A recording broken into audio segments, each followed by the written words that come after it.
Bozorda ahmoqlik sotdilar. Qora qushlar ularni ko'pincha o'ldiradilar. Men insonlarni telba va ahmoq deb bilaman.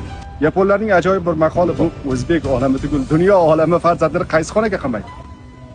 Ipak yo'li metrosi tomonda joylashgan ajoyib kitoblar. Biz Buyuk Ipak yo'lida kitob sotamiz.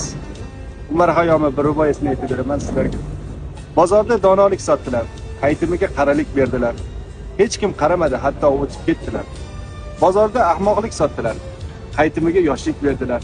İnsanlar navbat turib oldilar, qaytimni unutdilar. Talabalar ko'zi emas, ular shamchiroqdir. Ularni yoqishni o'rganing. Agar ularni yoqishni xohlasangiz, o'zingiz yonishingiz kerak. Einstein aytadi. Qo'rquvga asoslangan ta'lim sistemasi qo'rqoq va bo'ysunuvchan talabalarni dunyoga keltiradi. Siz ulardan hech narsa kutmang. Einstein aytgan. Bravo.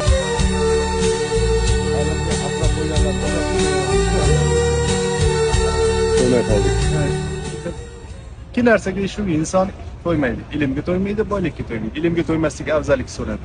Hisoblanadi. Juda kuchli gap, u endi har kim qabul qila olmaydi. Bu dunyoga ko'p insonlarga o'lgani keladilar.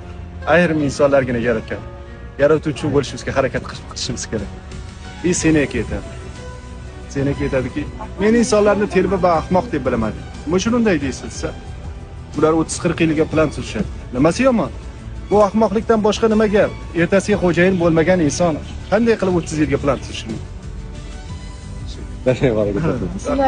Mana bu shunimiz bor. Ehsonga har kuni bitta ovqat olib beramiz. Keladi. Bir yilda 3 marta to'g'ri. Shu ham adabiyotga qiziqar ekan, ha? Adabiyotga qiziqadi. Hozir kitob o'qiydi. Ahmad Donish aytadi.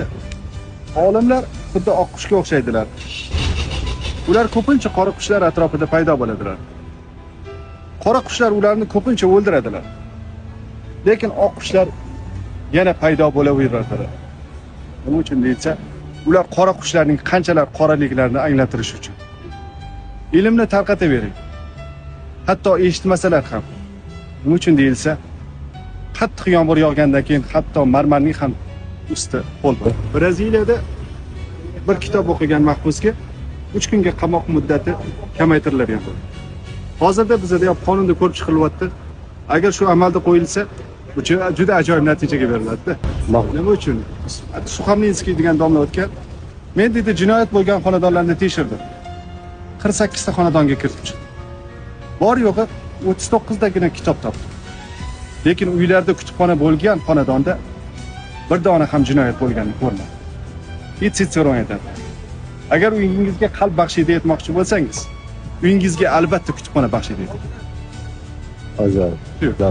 Yevreylar nima uchun dunyoni boshqaradi? Bir kun menga bir ustoz kelib gapirdi. Nima uchun ular dunyoni boshqaradi, bilasizmi dedi. 8 milliard aholi. Haqiqatan ular boshqaradi. Nima uchun?